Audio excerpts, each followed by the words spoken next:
लेकिन दोस्तों, पूंजीपति के अखबार कभी भी पूंजीपति के हितों के विपरीत कोई घोषणा हो, ये उसको बर्दाश्त नहीं कर सकते।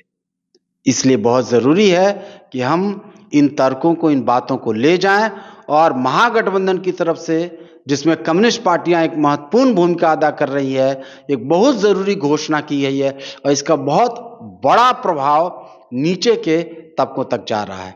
दोस्तों नमस्कार, जनशक्ति डिजिटल में आप सभी दर्शकों का स्वागत है। जैसा कि आप जानते हैं कि इस कार्यक्रम में हम आपके लिए लेकर आते हैं कुछ महत्वपूर्ण विषय पर बातचीत, कुछ विश्लेषण। आज हम आपसे बात करेंगे अभी बिहार में जो हालिया चुनाव को लेकर अलग अलग दलों द्वारा जो घोषणाएं की जा रही हैं, लोगों की राहत के लिए अलग अलग कहें कि अभियान चलाए जा रहे हैं, घोषणाएं की जा रही हैं। नीतीश कुमार ने, आप जैसे जानते हैं कि प्रत्येक महिला के लिए लगभग 10,000 रुपये उसके खाते में ट्रांसफर किया है। इसी की बरक्स तेजस्वी यादव ने लगभग हर घर में एक सरकारी नौकरी देने की बात की है। ये सामान्य सी बात है, लेकिन इसकी बहुत तीखी प्रतिक्रिया हुई बिहार के राजनीतिक दलों को छोड़ दें, जो बड़े जो पूंजीपति हैं उनके बीच। मैं आज आपके लिए लेकर आया हूं ये अखबार हिंदुस्तान टाइम्स। ये हिंदी में इसका संस्करण है हिंदुस्तान, और ये बिरला का अखबार माना जाता है। इस अखबार ने परसों यानी कल, आज 12 अक्टूबर है, कल 11 अक्टूबर को एक एडिटोरियल लिखा है तेजस्वी यादव के ऊपर, और बहुत ही दिलचस्प एडिटोरियल है जिसके संबंध में मैं आप लोगों का ध्यान आकृष्ट करना चाहता हूं। एडिटोरियल का हेडिंग है the big jobs bluff in Bihar. The big jobs bluff in Bihar. इस एडिटोरियल, ये हिस्सा, इसका लबोलबाब ये है कि इस अखबार ने बताया कि तेजस्वी यादव ने ये जो घोषणा की, ये अव्यवहारिक है, हास्यास्पद है और खतरनाक है। और ऐसा इसने क्यों कहा? इसने कुछ तथ्य दिए हैं, कुछ आंकड़े प्रस्तुत किए।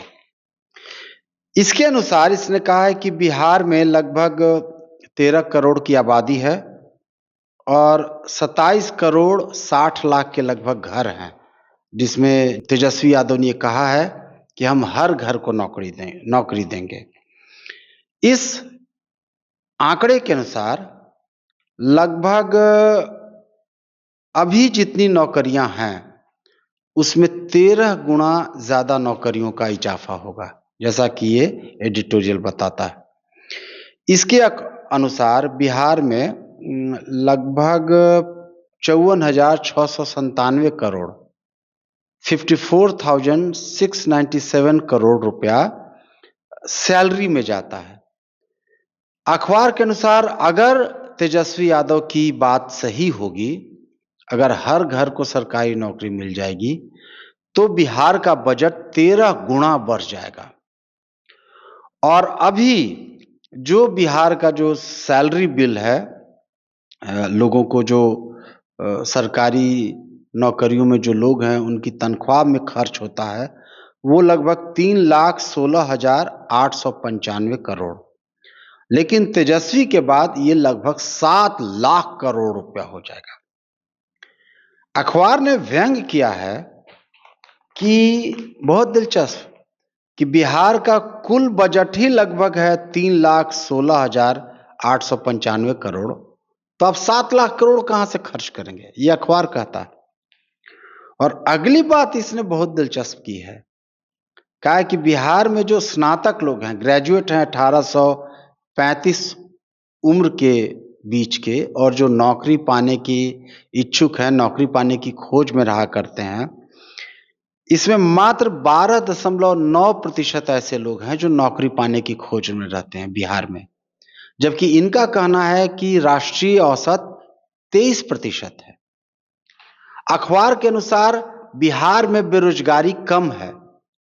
अखबार ये कहता है कि अगर इन 12% 9 लोगों को सबको नौकरी दे दी गई, सरकारी नौकरी मिल गई, तो प्राइवेट सेक्टर कहां जाएगा? निजी क्षेत्र को लोग कहां मिलेंगे? वो अपने संसाधन कहां से लाएगा? अब आप देखिए, और इसमें इसने कहा है कि तेजस्वी यादव ने हास्यास्पद घोषणा की है, ये अव्यावहारिक है। आखिर बिरला के अखबार से, भारत के बड़े पूंजीपति के अखबार से आप क्या उम्मीद करते हैं? आप सोचिए, अगर लोगों को कोई पार्टी सरकारी नौकरी देने की घोषणा करती है, तो इसकी बहुत तीखी प्रतिक्रिया भारत के एक बड़े पूंजीपति के अखबार से होती है। ये इतनी बड़ी घोषणा थी कि भारत में जो अखबार हैं, जैसे मैंने बताया ये बिरला का अखबार है, हिंदुस्तान और हिंदुस्तान टाइम्स, आप जनसत्ता या इंडियन एक्सप्रेस जो टाटा का अखबार है, बिहार में प्रभात खबर है, उषा मार्टिन का अखबार है, सारे बड़े अखबार, मुख्य धारा के अखबार किसी न किसी बड़े पूंजीपति द्वारा ओन कर दिया जाता है। आपसे मैं बात जो शेयर करना चाहता हूं वो ये बात जो कही जाती है कि संसाधन कहां से आएंगे, बजट जब 3,16,000 करोड़ रुपया है, इसमें कम्युनिस्ट पार्टियां एक बहुत अच्छी बात कहती हैं कि संसाधन कहां से आएंगे। कम्युनिस्ट पार्टियों ने, अगर आप उनके दस्तावेज देखेंगे, उनके घोषणा पत्र देखेंगे, तो इकलौती ऐसी पार्टी है, ऐसा ये विचारधारा है जो इसका एक व्यावहारिक विकल्प बताती है कि आप कहां से पैसा लाएंगे। जैसा कि आप जानते हैं कि हिंदुस्तान में इनकम टैक्स है, इनकम टैक्स के दायरे में लोग बहुत कम हैं, लगभग 2.5 से 3 करोड़ लोग, जबकि अगर आप टैक्स देने वालों की संख्या देखेंगे, मध्यम वर्ग देखेंगे, तो लगभग 25 से 30 करोड़ लोग। कम्युनिस्ट पार्टी का कहना है कि गांव में, ग्रामीण क्षेत्रों में जो नवधनाढ़ है, जो रूरल रिच है, जो टैक्स के दायरे से बाहर है, उनको टैक्स के नेट के भीतर लाया जाना चाहिए, तो काफी संसाधन मुहैया हो सकते हैं। आपको जान के हैरत होगी कि भारत जो पूंजीवादी देशों की नकल करता है, पूंजीवादी देशों में 2 ऐसे टैक्स हैं जो भारत में नहीं है।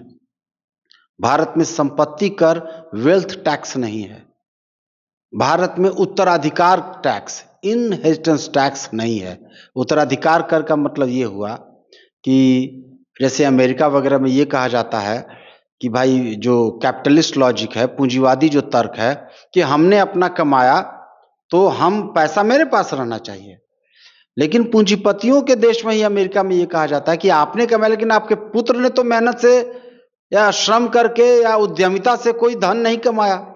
तो जब भी आपका धन आपके पुत्र के पास जब ट्रांसफर होगा, जब वो इनहेरिट करेगा, उत्तराधिकार में जाएगा, तो उसका एक सर्टेन परसेंटेज, जैसे ज्यादातर देशों में 33 मतलब 1/3 उत्तराधिकार कर है।